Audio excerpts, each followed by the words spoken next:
Кечээ айтып кеткендей, Артемий циклону Орусияга карды төктү. Көпчүлүк аймактарында жолдор тайгалак болуп, кээ бир жерлерде электрочынжырлар кардын көп басымын көтөрө албай, кулап, элдер жарыксыз калды. Бул циклон Борбор Азияга кандай таасирин берип жаткандыгын мен Гүлүм Эркинбек кызы 11 каналында айтып берем. Саламатсыздарбы? Орусияда суук климат болгон үчүн ал жерлерде жаандуу циклон кар болуп түштү. Ал эми Борбор Азия өлкөлөрүнүн көпчүлүк аймактарында аба жылуу болгондуктан жаан болуп нөшөрлөп атат. Бирок бул циклондун таасири Кытайда кыргыздар жашаган Ак Суу жана Үрүмчү шаарларына жетпейт. Бул жерлерде эртең күн ачык болот.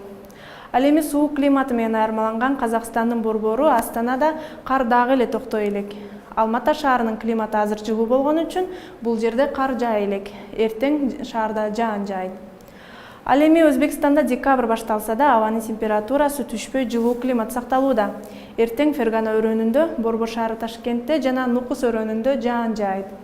Ал эми Түркмөнстанда аба ырайы алмашып турат. Даш-Огуз өрөөнүндө жана Борбор шаары Дашкабатта жаан жаашы күтүлөт. Кошуна өлкө Тажикстанда абанын температурасы жылуу болуп турат, бирок бирин-сирин жаан жаашы күтүлүүдө. Борбору Душанбеде түнү бою топтолгон булут эртең менен жаан-чачын менен төгүлөт. Күндүз аба ырайы суук болот. Хорокто болсо абанын температурасы 2 градустан 7 градуска чейин жылуу болот.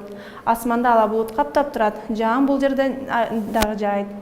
Ал эми Кожоңу шаарында аба ырайы жылуу, бирок жаан-чачын бул жерде да катуу жаайт. Абанын ымдуулугу 48% чейин жетет. Кыргызстанда да аба ырайы азырынча жылуулугун сактап турат. Эртең Бишкекте аба ырайы түнкүсүн 10 градус, ал эми күндүзү 17 градуска чейин жетет. Бирок бул көрүнүш көпкө созулбайт. Эртең күндүзү жаан жаап, кийинки күндөрү карга айланышы күтүлүүдө.